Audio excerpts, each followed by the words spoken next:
Hello, everyone. We're just giving a couple of minutes for waiting, people joining.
Thank you for you joining right now. We are still waiting a couple of minutes.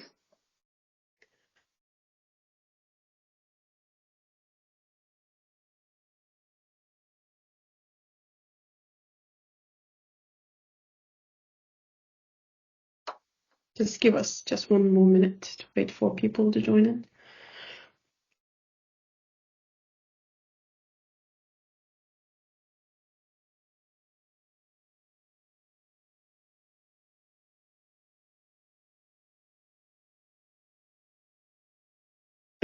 Right, I think better to start. We have a loaded session today. Hello all, good evening, good morning. Welcome and thank you for joining today's session focused on identity graph rules, deep dive for AAP users. My name is Sedef Tetik, and I work in Adobe's Ultimate Success team as Senior Customer Success Strategist, where we focus on helping Adobe customers get as much as value as possible from their Adobe solutions. Today's session has been prepared for you by my colleague, Senior Customer Success Architect Richard Giles. Before go ahead and kick off webinar, thank you for your time and attendance today. Just to note that this session is being recorded and the link to the recording will be sent out to everyone who registered in this session. This is a live webinar, is a listen-only format, but do feel free to share any question into the chat or QA pod. We will monitor the pod and chat and answer it as much as we can, or we will have a reserved time to discuss questions at the end of the session.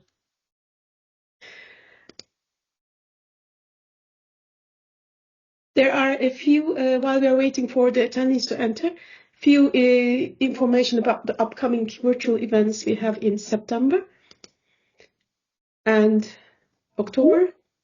I will definitely put the links in the chat when we come into the presentation mode, so you will have a chance to see the links again. You see that we have pretty much prepared a nice webinars for you in the coming days.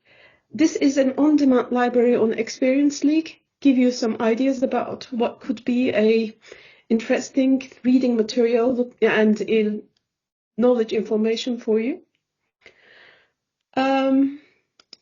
Lastly, we just want to talk about a little bit of ultimate success. What you see on this slide is the foundation of our ultimate success model, which combines proactive strategic leadership with responsive technical support to help customers maximize value and maintain stability with their Adobe solutions. On the proactive side, we work hand in hand with your teams to align on a unified success plan, execute targeted accelerators, and support your roadmap through expert-led activities across technical health, strategic planning, and event readiness. At the same time, we are here to ensure rapid response when needed. Our responsive model includes dedicated support resources, subject matter experts who monitor, prioritize, and resolve issues swiftly, whether it's a P1 incident or ongoing incident analysis. Together, this approach ensures you are not only covered for today's needs, but are continuously moving forward to long-term success and value realization.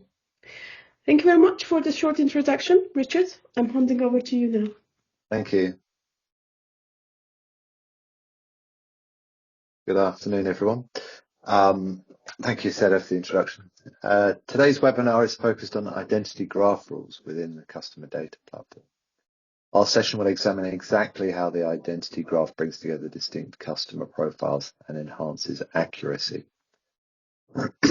I tend to clarify the decisions involved in setting up the identity graph, explain how the mechanism itself operates, and dispel any myths about it being a black box or just purely a technical question.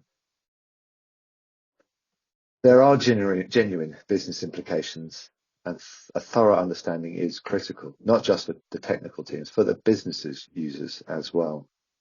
The central use case involves the improvement of the customer profile and the unification of it. So why do identity graphs matter? To begin, let's discuss the primary drivers for identity graph linking. These are scenarios where customers interact across multiple devices and channels, perhaps switching between a mobile application, the web browser, or even shopping in store whilst using a loyalty card. These interactions are no longer isolated. It's possible to link them, enriching our picture of the customer. Consider someone visiting a website anonymously, then registering or logging on later. Merging interactions from all channels, digital and offline, enables you to construct a more comprehensive profile. Many professionals take part in shaping the identity graph rules in order to understand the mechanism by which customer data is unified. Throughout this session, I will clarify which responsibilities fall to the identity service and which are the remit of the profile service, and also what pitfalls may occur if they're misconfigured. These considerations frequently shape business decisions and governance of customer data management. So let's start with the comparison of the identity service and the profile service, the real-time customer profile. The identity service on the left, this is there to build identity graphs. Its task is to link identities like email addresses, loyalty IDs, CRM IDs, cookies, using available inputs from data ingestion or time series events. Crucially, for identity resolution to function, incoming records must contain at least 2 identifiers. Otherwise, meaningful linkage cannot occur. When paired, these identifiers form the nodes and edges of the identity graph. The profile service then takes over and it leverages the profile fragments that it has, the records it's able to pick up of the interactions on a single channel, and the identity graphs, and link them together. These fragments originate from myriad events, websites, purchases, backend, CRM records, and allow us to realize a full spectrum of customer attributes and behaviors. So once we've got the unified, merged profile, what constitutes the profile data? So it comprises 4 bits. At its core, the profile holds attributes, static facts like the postal address, age, name, and gender. Alongside these, it holds behavioral data, tracked website visits, purchased products, and actions undertaken. The third element is the identities, which is the map connecting the touch points and devices. And finally, the profiles are segmented by the business for activation. This is where you group together customers according to behaviors or demographics for marketing or analytical purposes. When these elements are unified, a true 360-degree view of the customer emerges. So let's look at that from the point of view of the channels. You consider all these channels: web, mobile, post, contact centers, retail stores, data from external databases or third parties. While each offers only a fragment of the total customer story, identity stitching joins these fragments into a coherent customer profile. And the backbone of that is the identity service. All those different types of IDs, the IP addresses, device IDs, email addresses, phone numbers, cookies, etc. Each must be mapped accurately. For example, cookies may shift or disappear, while CRM IDs tend to be more stable. The challenge is to ensure that these disparate identifiers are crisply linked to the graph. So the first step is to build the identity graph. This is a 2-step identity resolution process. First, pairs of identifiers are captured from a customer's journey, email, phone purchases, logins, and they're merged into the identity graph to unify the profile. Establishing uniqueness is essential. Cookies, for example, cannot be assumed to be unique. whilst CRM IDs typically are. Whether an email is unique may depend on your business context. For some customers may update their email over time, and the system must accommodate this reality. In a B2B scenario, multiple contacts might be set part of the same account. So all decisions are actually business logic, not just simply technical rules.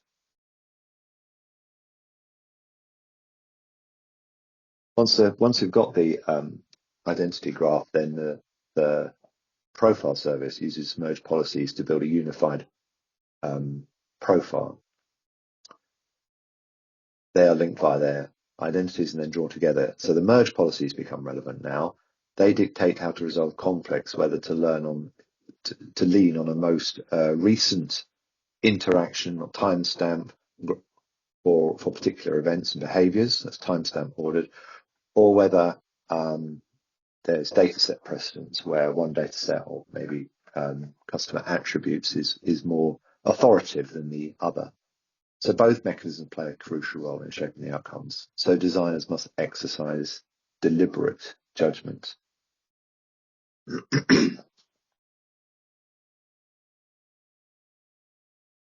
So this is what the identity graph looks like, or at least it's the visualization and user interface with the identity graph viewer, helping you debug and refine rules. So there's a simulator in the user interface. Using the simulator, you can observe how identities and links evolve, a valuable resource for testing and validating your rule configurations. The view allows you to drag and interact with different parts of the graph, allowing you to examine complex identity relationships, debug more effectively, and benefit from increased transparency with how information is being utilized. An identity graph is a map of relationships between different identities for a particular customer, providing you with a visual representation of how your customer interacts with your brand across different channels. All customer identity graphs are effectively managed and updated by the Adobe Experience Platform Identity Service in near real time in response to customer activity. The identity graph viewer in the platform user interface allows you to visualize and better understand what customer identities are stitched together and in what ways. The viewer allows you to drag and interact with different parts of the graph, allowing you to examine complex identity relationships, debug more efficiently, and benefit from increased transparency with how your information is being utilized.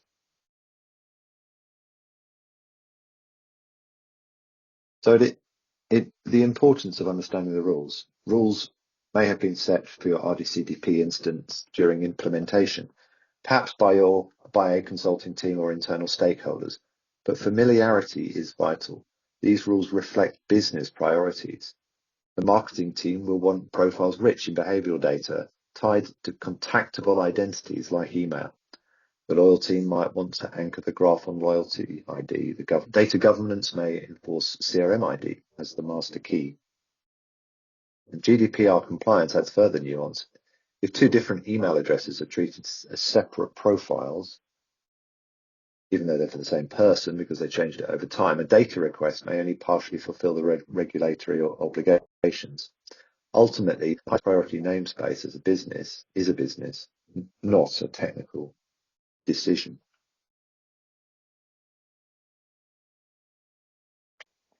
So imagine you are a large multi-line retailer with three primary identifiers for customers: email address, loyalty card number, and CRM ID.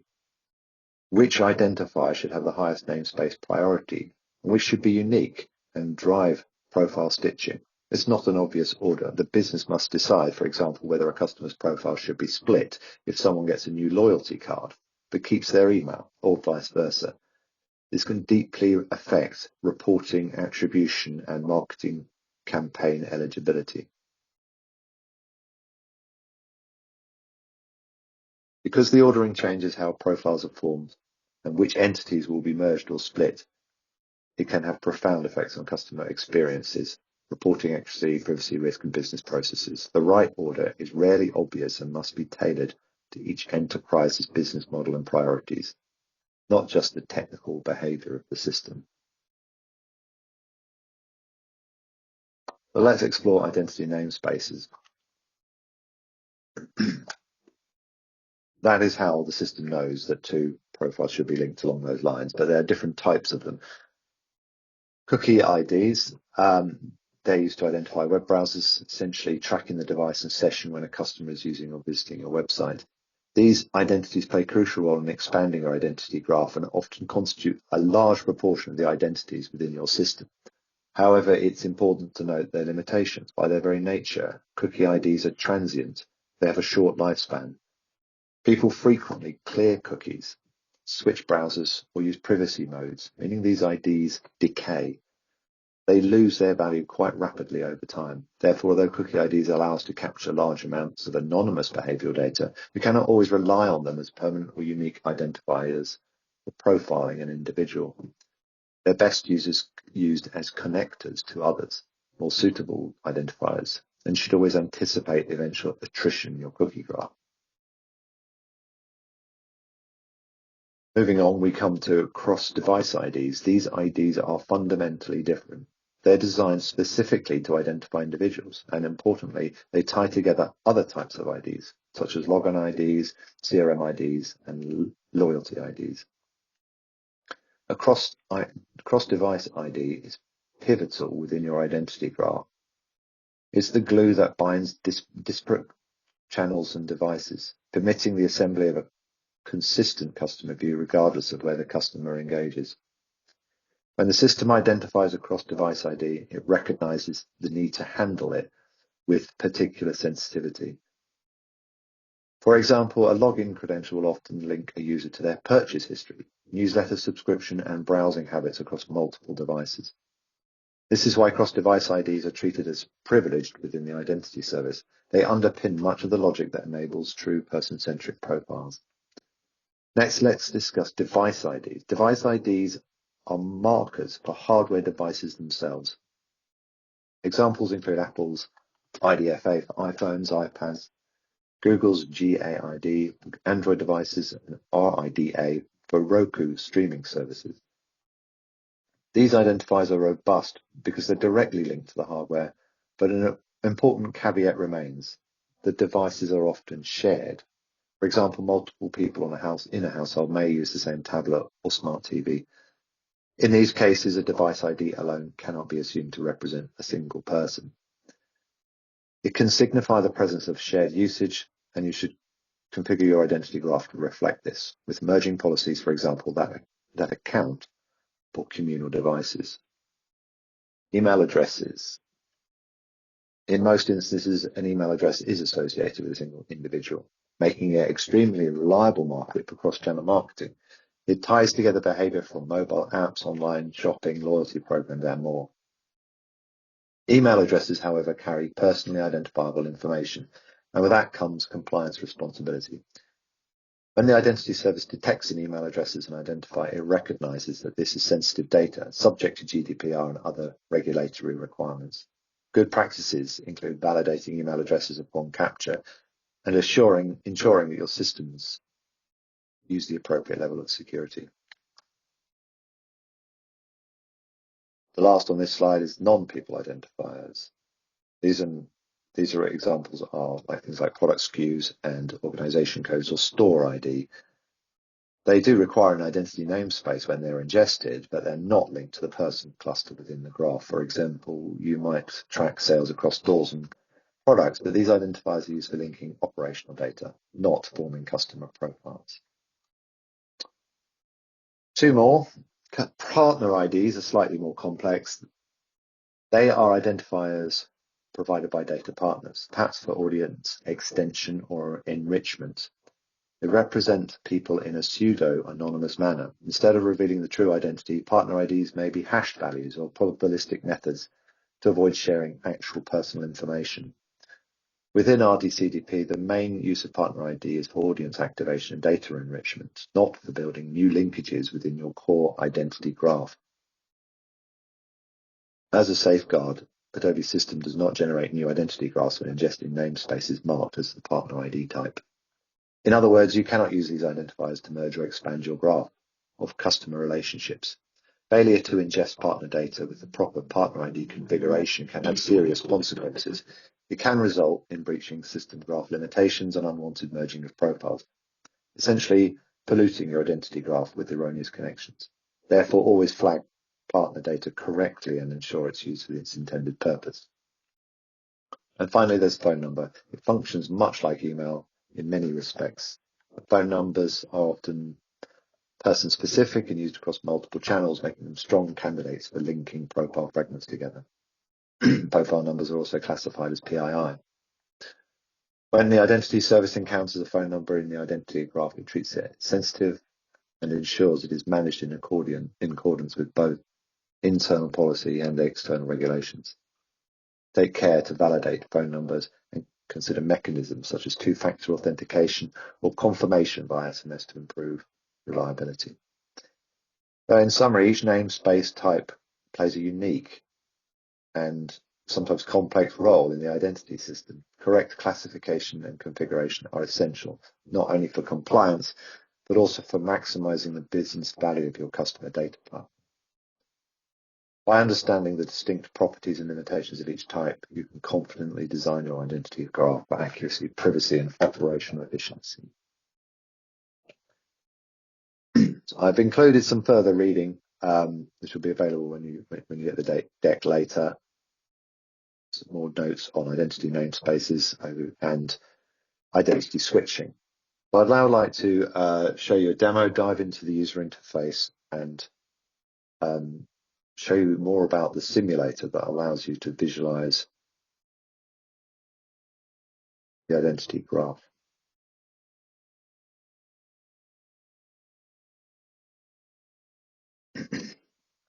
So in the user interface, you would come into Adobe Experience Platform. Down here on the left-hand side, you've got the identities service down here. And you come into this summary screen, which I'll talk about a bit later. Excuse me.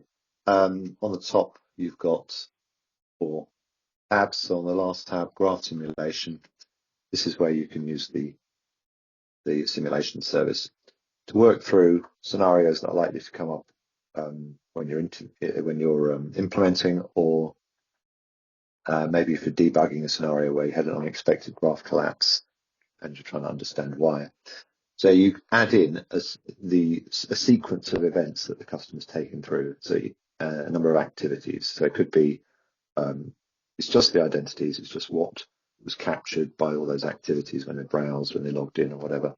So you can add in activities one by one through the user interface, or there is a text mode, which is easier for me because I'm just going to cut and paste my demo data into it.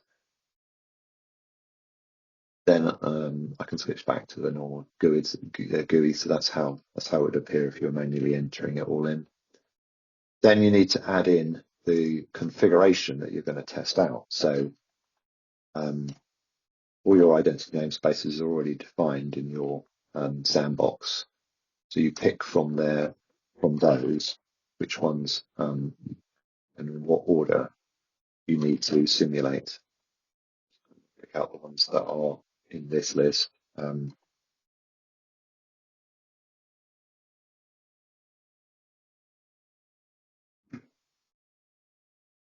you need to select which ones are unique. So that's where it can detect that the identity graph has collapsed and split off the graph into 2 or 3 or 4 to ensure that uniqueness is enforced.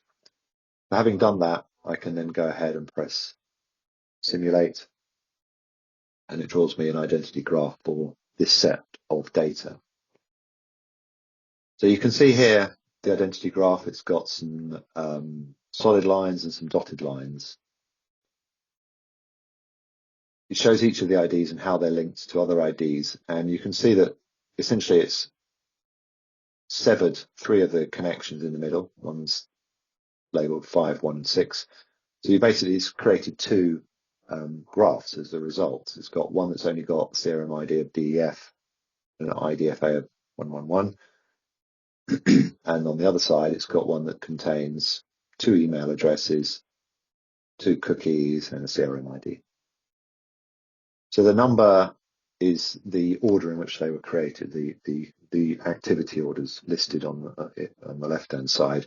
So initially, those were linked but then it became apparent it had to sever that link when more information came to hand. So it could be that two people were sharing the same device. They the system assumed that it was a continuation of the first person using the device, but then when the second person logged in, it became apparent that a lot of the work that was being done on that device was behavior that should be attributed to the second person, because they logged in and found out the CRM ID was different. So that's why you needed to sever the graph, because if you wanted to do some kind of behavioral targeting, you want to make sure that you target each of those two customers who were sharing the same device based on what they actually did, not what each other did. You can see that within this right-hand profile, there are two email addresses. So that could be perfectly valid in your business model. It could be that you allow customers to change their email addresses, and the customer happen to, get fed up with their email provider, change email provider, and they have changed their email address and expect to have an unbroken service from you and still get relevant prompts and marketing from you. But we could have a look at what happens if you change the ordering. So if instead of CRM ID first, we put email ID first and make that unique, then we can rerun the simulation and we get a different graph just by making that change. Same events have happened. Same two people have used the same two devices, but we get a different graph. So in this one, you can see these red dotted lines are all severed. So on the top half of the screen, we've got email Richard, ECID 333, CRM ID ABC, and on the bottom half, we've got two IDFAs. No, we've got an IDFA 222, Giles, ECID 111, DEF is the CRM ID. So now we've got two different groups. I guess they've shared the behavior data a bit more fairly. That may or may not mean we've got a clearer picture of what each of them did. You've got to decide that based on your business rules. So maybe in order to understand even better the point at which the graphs were split, you can actually use this slider on the top right. You can roll the events one at a time, making sure you understand how the identity graph was built up and the moment at which the identity graph collapsed and had to be split. So if I scroll that back to 6, I'm only going to run the first 6 events in the activity list. And you can see, let's rearrange it again. You can see up to this point, most of the activity online was all linked to the Giles profile, with Richard just stranded on its own. So that probably means that you've got some customer attributes for Richard, but no behavioral data, no events. But you've got much more behavioral events that were currently linked to Giles at Giles. If I then move forward to the next interaction, that's the point at which the identity the graph collapsed, and the two were split into two distinct identity graphs, which will end up in RDCDP as two distinct profiles. So periodic simulation is the best practice whenever significant business process changes are proposed, and so that's what I mean as an ongoing task. And obviously in the original design phase, you could test out some what-if scenarios with the way in which you intended to tag your different platforms.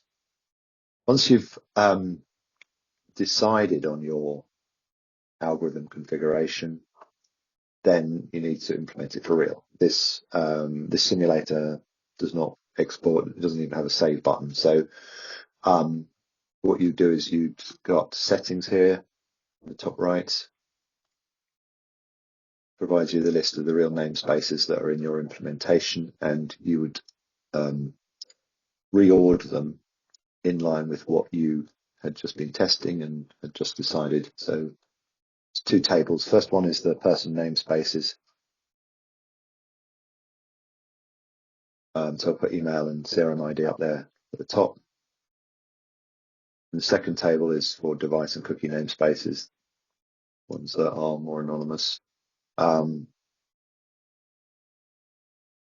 we put the ones we put in there, press next, more caveats, and then we have the consolidated list of all of the namespace priorities, and then you would press finish.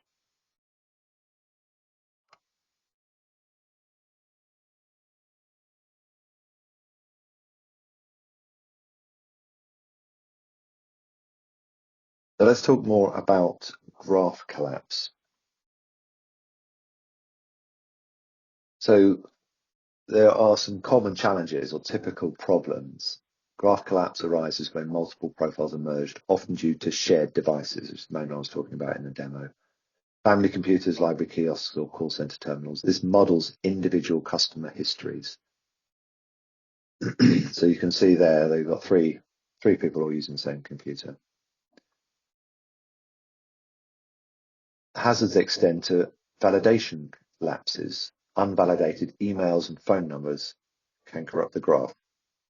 Clustering unrelated behaviors. So if you allow customers to put in rubbish as a phone number, then a lot of customers might put 9111111 as a phone number, and all the people who did the same random phone number would collapse if you use that as a namespace in the identity graph. And you can also have implementation errors, bad values captured by a poor implementation. For example, if a field was missing, instead of not sending it at all, your implementation might inadvertently send a string, like literally the word null, and then everybody who had null in their data, if that was used as a namespace in the identity graph, their data would be joined together. Anybody who visited the page or whatever that had the dodgy data in it. So we want to know how to fix these three scenarios. Remediation depends on configuring accurate graph linking rules. Use the simulator to model real-world scenarios, ensuring your rule choices yield correct graphs. Once validated, implement your namespace priority decisions with the live identity service settings. Personal namespaces such as email and CRM ID would take precedence, followed by device-based identifiers. Confirm, review, and apply these selections to optimize your configuration for business needs. So I'll just recap on those concepts that we've discussed in the demo. So the key concepts are a unique namespace. That's the ones that are flagged as being completely unique within a graph. If that uniqueness is not upheld, then the graph knows to automatically split. The namespace priority is the order in which those rules are applied, determining which identifiers prevail in conflicts. The identity optimization algorithm is the whole thing, the process and the logic for resolving conflicts and consolidating valid profiles. So this is done in a layered approach. The system builds from the top priority namespace down, merging data until all available pairs are resolved or nodes are pruned to maintain uniqueness. The unique namespace determines the links that get removed if the graph collapse occurs.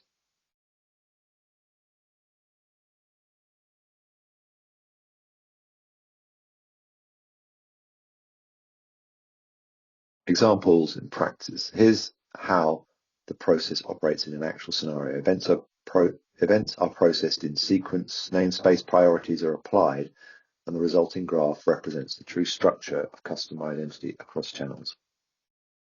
Most common configuration is to have a unique identity and for this to be the highest priority. The CRM ID, we discover that CRM namespace is used as the primary identity in a schema that also includes first and last name, home address, birth date, etc. This is the most typical of cross-device namespaces that we configure as a unique namespace with the new linking features. If you don't immediately see the primary identity of a schema containing a person's name, Then search for the field name first name within the object hierarchy of person name first name. This comes from the personal contact details field group, and the primary identity of a schema that includes that field group is a good candidate to be labelled as unique in the linking rules configuration. Same is true for the demographic details field group if it's used in the schemas. Email address, that's number 2. So we're building up the profile in layers. The layers are groupings that basically correspond to the namespace priority. So if we use the email as the primary identity, we have to decide if that's valid. It is only valid if no person can ever change their email address on the account. E.g., if you register with one email address, you won't be able to change it later to something else. Or we don't care about email address, and it's perfectly fine the email address and its data will push older email addresses out along with their profile. So it doesn't matter if we've got a sort of a rolling window of behavioral data we're interested in. If we don't mind losing the old data that was linked to older email addresses. So we have some solutions for our 3 graph collapse scenarios. For shared devices, only the events for the latest user are reflected in the profile for that device. And the identity optimization algorithm gives us that.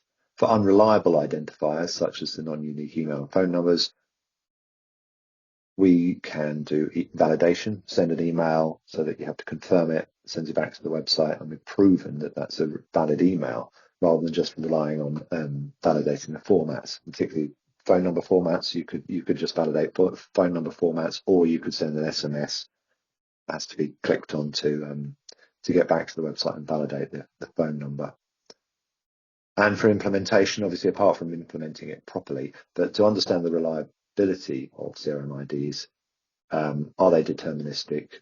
Does every customer have one? Is there any validation you could do on top of it? Another layer in the technology stack. Even though you're integrating systems, you should still have sort of some validation when accepting data from other systems. We've got a couple of words on implementation. Not much. There is a comprehensive documentation available for configuring your identity graph. As demonstrated, validating rules with the simulator is advisable before going live. Capture only necessary identifiers at each point. Avoid superfluous or ambiguous fields. For critical touch points, such as logins, ensure strong pairing, e.g. cross-device ID with verified cookie. Maximizing the linkage but preserving identity clarity. So what happens if it's already gone wrong?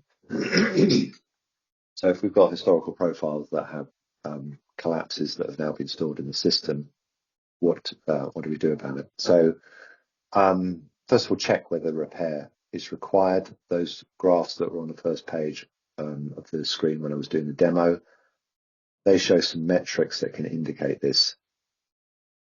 Within the interface, it's crucial to monitor for collapsed graphs. By clicking the options icon, besides graphs with multiple identities by namespace, one can quickly ascertain the presence of graph collapses. If the namespace marked as unique is not 0, this flags that collapsed graphs exist, warranting repair. For example, you should notice 14 collapsed graphs in your environment, indicating 14 profiles bearing more than one CRM ID. Requesting a repair job is prudent. Conversely, if your unique namespace count is 0, there are no collapsed graphs and no further action is required. Once the team reviews and approves a repair operation, your account or delivery team can raise a formal request for a collapsed graph repair job.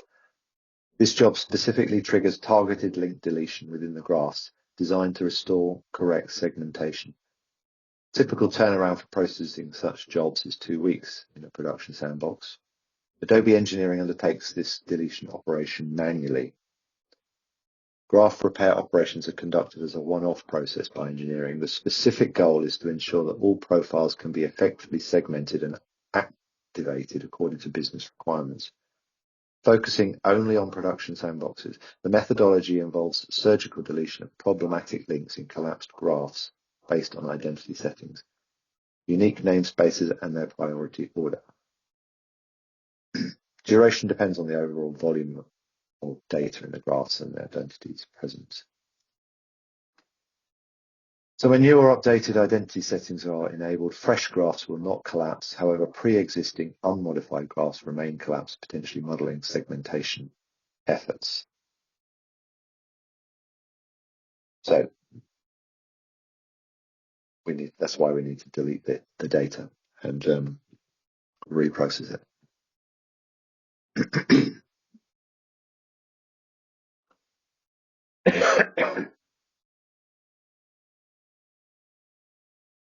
So some operational considerations, it takes 2 weeks. It's a one-time graph repair. Production sandboxes only, I believe. And it's to ensure all known profiles are segmented and activated. It deletes links in the collapsed graphs based on your identity settings, the new ones. So I'd just like to summarize the key takeaways for this session. Always appreciate the specifics of your platform's implementation, even if you were not directly involved. Any modifications, such as changing identity technologies or removing email validation, may disrupt the integrity of the identity services. It's wise to anticipate and plan for necessary revisions as your digital estate evolves, especially when major updates to websites or applications occur. Remember, for a large-scale data cleansing or graph collapse issue, Adobe can offer targeted assistance. Prioritize strategic thought about profiles before introducing new identities. Consider deeply what customer information is most vital, and ensure your platform design is robust, accurate, and future-proof. Thank you very much for joining. I encourage questions. Please do share any scenarios you've encountered or cases you would like to model. Your input ensures that we can have a better discussion about what your individual question and problem is. Thank you very much, Richard. As we get in the QA portion of the event, I'll be posting a quick 3-question poll launch in the chat. But before that, we have 3 questions, Richard. The first question is it possible to use the loyalty ID or CRM ID for stitching, as we cannot use email ID for stitching? During the presentation, you highlight this possibility. Yes, so that was the main way we started off. So you can obviously have multiple identities as unique as well. So if you wanted to start with the loyalty ID as the highest priority one, that's perfectly fine. That's how I started the demo. It's just that in the case of my test data, I wanted to demonstrate that resulted in duplicate emails. But if you flag the emails as also duplicate, then you'd get uniqueness in both respects. It's as I said in one of the slides, CRM ID is probably the most common, highest priority namespace for linking in most implementations. The second question we have is, during your demo presentation, the simulation of the graph, did the severance happen because we defined CRM ID to be unique per graph? Yeah. And what happens if you don't select any ID as unique per graph? You have to pick at least one. But if you don't, then you won't. But if you don't select anything as unique, then there would be no reason to split the graph. Okay. So the simulator says you should have one, but I think in that sandbox, none of them is currently set to unique. If I went back in here, in this in here, it seems like none of them are actually set to unique, and that may also be the reason why if you then go to the overview, in these graphs that you can use to identify whether graphs have collapsed, you've got you do have collapse graphs because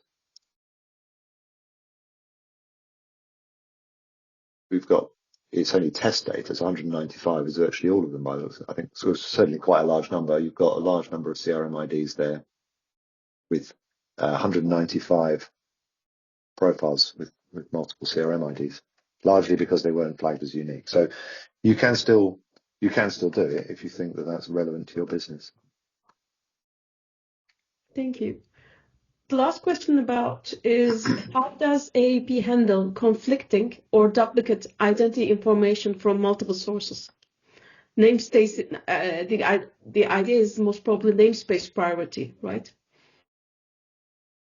So it's the same namespace, but from a different data source. So exactly. It's based on the timestamp. So the latest information. I'm trying to think of the scenario. You'd have to have both IDs the same from the same place.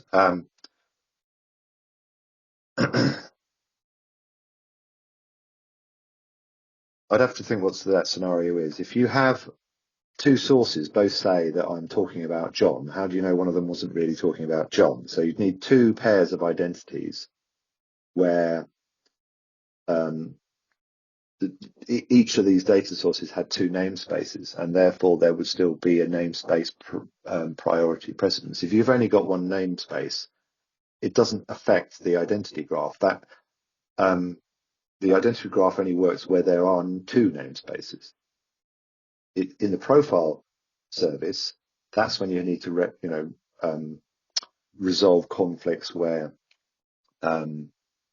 you've already established that both data sources are supplying data for John, and then you need to decide, is it data set precedence, meaning I'm going to trust this data source more than this data source, or is it timestamp based, in which case I will take the latest one?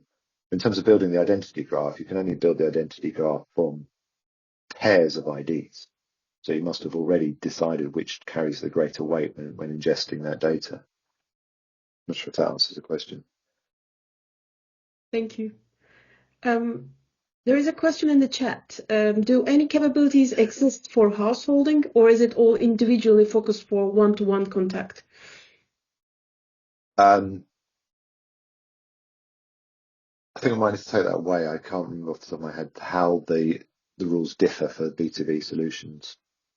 That's effectively what it is. It's the B2B solution. So I'll take that away, I think, if there's any difference in the ways those rules should have been applied.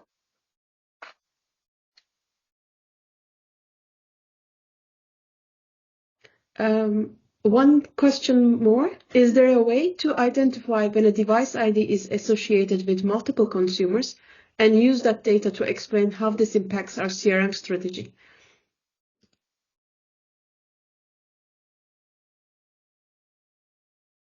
This is the multiple. What's the CRM strategy? I'm not sure. Make it. They're thinking about moving the decision to remove it. Most probably it is using the same different users using the same device ID. So it just you mentioned in the simulation, if the device ID is the identifier, it might end up with multiple users having the same behavior. I thought you were saying there were multiple devices to the same CRM ID. Can you read the question again? Is there a way to identify when a device ID is associated with multiple consumers? One ID with multiple consumers.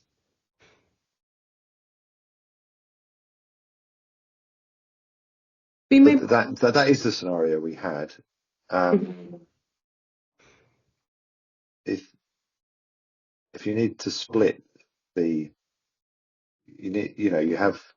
your CRM ID is unique, then you'll split the graph on the lower priority namespaces, like the device ID. And unless you've got newer data that associates those pairs of CRM IDs with device IDs, then you're not going to be able to attach that behavior data to a CRM ID. It will sit there as anonymous ID. So you can't basically be confident of who's using the device. I mean, even if somebody else didn't log in, until somebody logs in, you don't know whether to assume that it's the same person continuing to use the device or a new person, unless you continually reassert that this is the CRM ID of the person who's using the device, i.e., are they still logged in? Are they soft logged in, or are they logged out? And so, are you going to make a working assumption that they're soft logged in and risk it that somebody else could be using the device, or are you going to say, well, they're completely logged out, it's now anonymous browsing behavior, which I can't associate with a person until they log in again? Absolutely. Anybody? I'm just looking at the last question. That's all questions we have, but we can give a couple of minutes. We still have time. If you have any questions, please type on the Q&A or chat.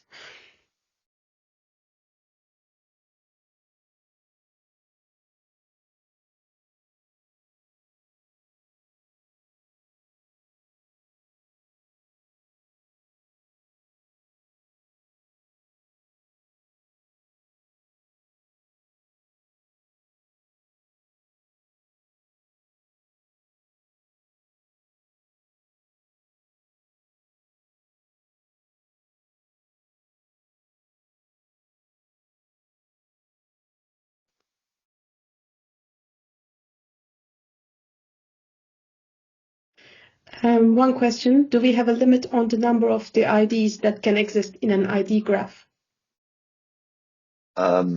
Yes, but I don't know off the top of my head what it is. I'm sure there's a guardrails page, I think, probably online, and we'll say what that is. We look for guardrails in the documentation. Another one for you. What is the process to re-ingesting clean data if first attempt had bad data? I think that's the scenario where you need help from Adobe to run an engineering job to clean it, unless you just drop the data set.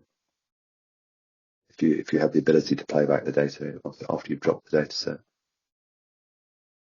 otherwise it is an engineering job.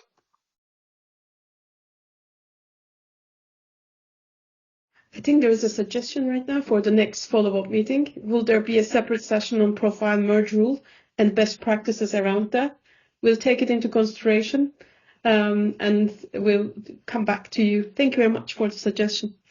It was less question for you, Richard, is generally for us. Yeah, I don't think I need to answer that one myself.